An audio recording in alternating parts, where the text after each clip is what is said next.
comment tu vas faire?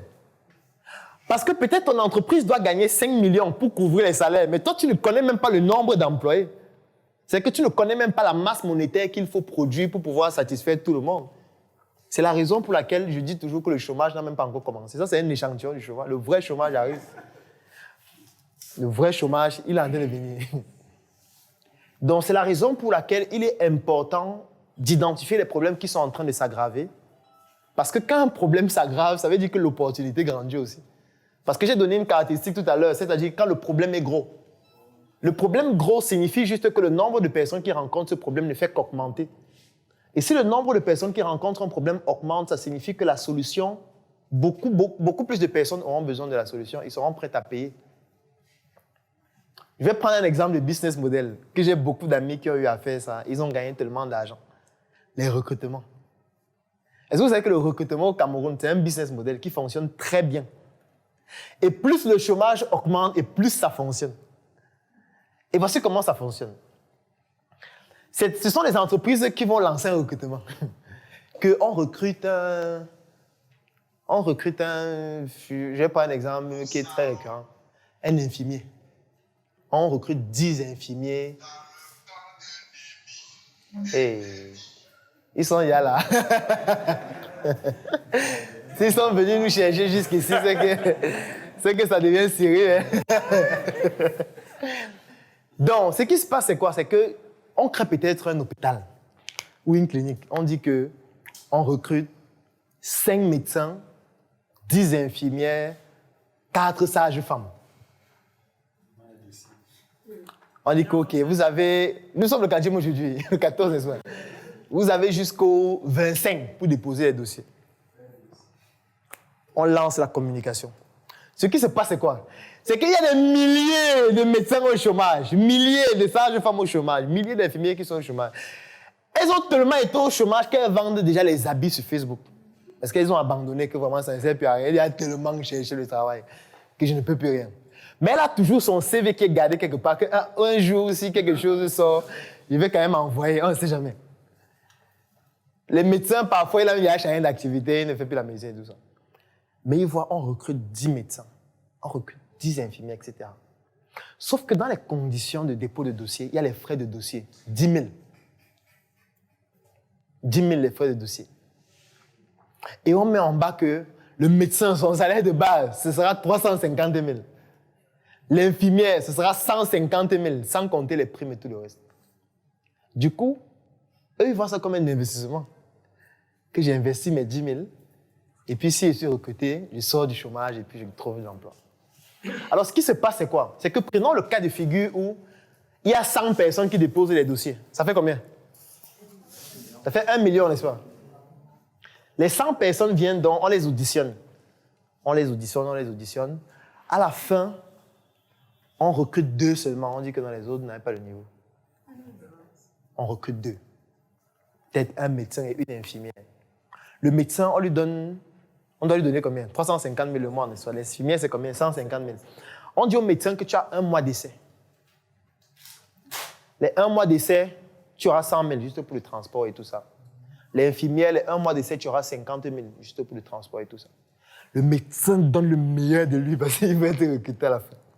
L'infirmière fait de même. À la fin des 1 mois, on donne effectivement 100 000 au médecin, 50 000 à l'infirmière. Mais on dit qu'ils ne sont pas compétents.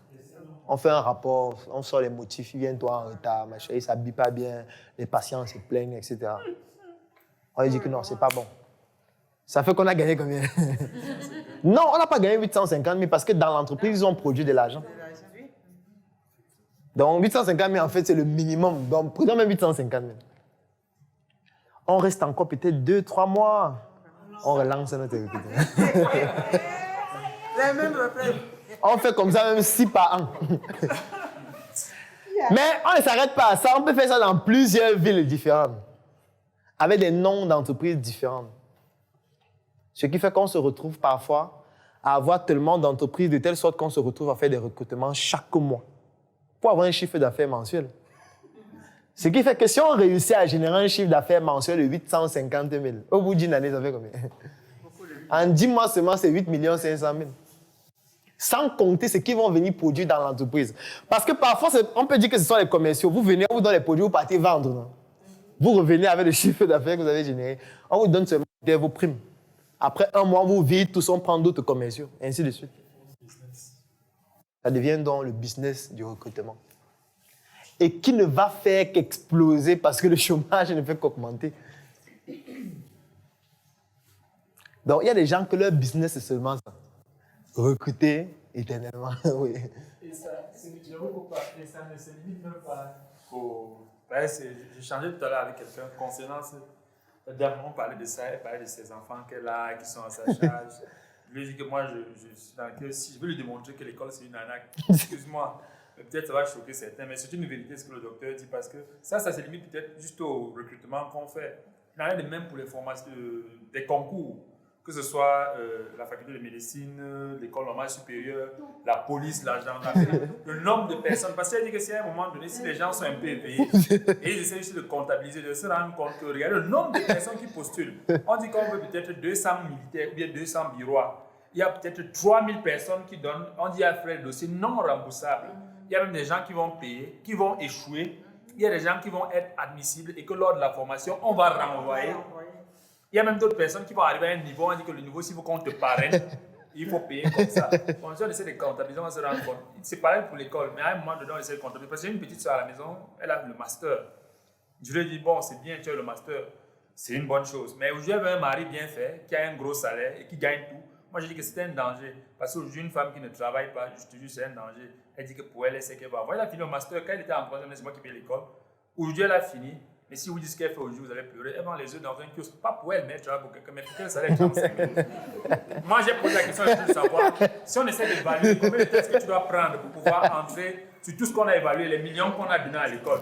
On a évalué, il fallait que tu travailles pendant 20 ans pour entrer sur le retour sur investissement. Et que maintenant, ça, c'est le retour sur investissement. Les 30 ans que tu te maries, tu auras quel âge? Tu as 25 ans aujourd'hui. On demande 30 ans, tu as 55 ans. Tu auras le mari, quand tu auras l'enfant, quand elle dit tonton, tu as raison, il dit que bon voyage.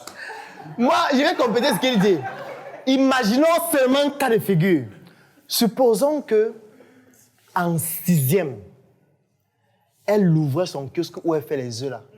Et qu'elle faisait ça depuis la classe de 6e. C'est qu'en fait, maintenant, elle a déjà des succursales où on vend les œufs peut-être à travers l'Afrique. C'est de ça qu'il s'agit. Oui. Moi, j'aimerais que tu développes un peu plus quand tu dis que le chômage ne fait que commencer. Oui. Bon, je vais prendre quelques statistiques. Il y a combien d'étudiants au Cameroun par an? Bon, en 2017, ils étaient évalués à 500 000. C'est même pour ça que le don, c'était 500 000 ordinateurs. C'est basé sur cette statistique. Je continue. Il y a combien de personnes qui travaillent à la fonction publique au Cameroun? C'est évalué à 300 000. Ça, c'est la capacité maximale. Ça ne veut pas dire que c'est le nombre de places qui se libèrent par an, hein, non. Parce qu'il y a des gens qui sont entrés à la fonction publique à 20 ans. Ils vont travailler jusqu'à 60 ans avant de partir. Il y a des gens qui devraient déjà être à la retraite et ils ne veulent pas partir, ils sont tout là. Donc, ce qui fait que le nombre de places qui se libèrent par an, c'est peut-être 20 000, 30 000, 50 000 places par rapport au nombre d'étudiants. Je ne compte pas les étrangers qui sont au Cameroun. Parce qu'on a pris l'exemple des Nigérians, des Africains globalement, des Libanais et de tous les autres qui sont aussi au Cameroun. Alors, ce qui se passe donc, c'est quoi? C'est que la fonction publique, déjà, ne peut pas recruter tout le monde. Parce qu'avec ces statistiques, c'est clair que ça ne peut pas. Maintenant, qui peut recruter le reste? C'est le privé. Le problème, c'est que dans le privé, il y a un lobby. Ça veut dire qu'on ne recrute pas les gens n'importe comment. On recrute les gens selon certains critères qui ne sont pas conventionnels. Parfois, on se plaint même de tribalisme et parfois, c'est vrai. Parce qu'il y a certaines entreprises où les gens parlent même en langue, carrément. Et même parfois, les entreprises publiques. Alors, ce qui se passe donc, c'est quoi? C'est que la deuxième chose qui se produit, c'est qu'actuellement, même encore, c'est très grave avec la Covid. Parce qu'une entreprise, maintenant, ne pense pas à recruter, elle pense plutôt à virer les gens.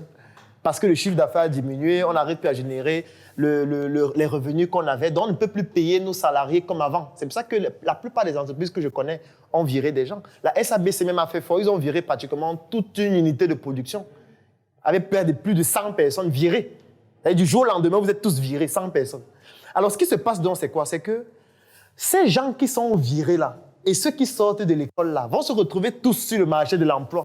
Et tu penses que moi qui suis un entrepreneur, je veux recruter quelqu'un. Entre quelqu'un qui a 10 ans d'expérience dans le domaine où je veux recruter et celui qui vient de sortir de l'école, je veux recruter qui? Je vais recruter celui qui a 10 ans d'expérience. Ce qui fait donc en sorte que ceux qui sont formés ne font que venir s'empiler sur ceux qui sont déjà là. C'est pour ça que je dis que ça n'a pas encore commencé. Le chômage arrive. Non, mais ça, tu parles du principe que moi, je parle de l'idée aussi qu'on va avoir plus d'entrepreneurs. C'est-à-dire que c'est aussi des opportunités pour passer à l'entrepreneuriat. Oui.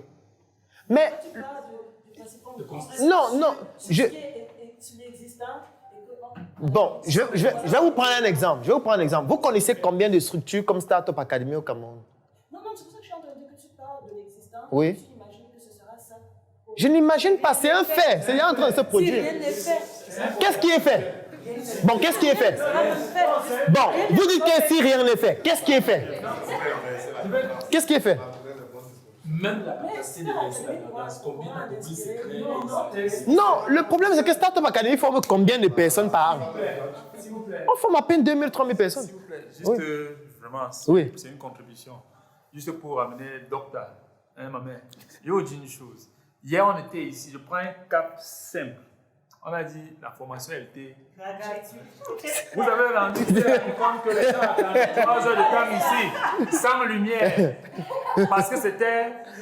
On a dit qu'on fait la promo. Aujourd'hui, il faudrait que les gens soient là. Regardez, essayez de faire le ratio entre ceux qui étaient. Mais toutes personnes qui étaient présentes ici avaient pour intention chacun de ses attentes. On veut entreprendre, on veut faire ceci. Maintenant, lorsqu'on a imputé juste je vais dire quoi, une certaine participation, il y a eu un tamisage dont les gens sont partis seuls. Comme vous dites quoi, pour chuter et revenir à ce qu'il a dit, ce qu'il dit est fondamental, c'est un fait, comme il dit. Parce qu'aujourd'hui, vous dites que c'est juste un constat, ce n'est pas un constat. Beaucoup de personnes vont sortir d'école. Vous parlez d'entrepreneuriat, vous dites que la start-up va pouvoir accueillir des gens. Mais quelles sont des personnes qui sont prêtes à pouvoir se sacrifier, ou bien, je veux dire, devenir entrepreneur? Donc, il y a beaucoup de personnes qui veulent juste le salaire et attendre le salaire. On dit aux États-Unis, il y a beaucoup de personnes qui, dans d'autres pays, en Afrique, c'est le seul pays où on dit qui va enseigner. Les gens se mettent en rang. On dit qui va entreprendre. Personne ne va aller au champ, par exemple. Ce n'est pas pour dire que, ma mère, loin de là. Donc, juste pour dire que c'est quelque chose qui est là. Donc, ce n'est même pas quelque chose à pouvoir débattre, négocier. La mission est simple. Voici une arme capable de changer le mindset du continent africain. Détruire l'obésité de l'inconsistance intellectuelle dans laquelle se cache le coffret VIP.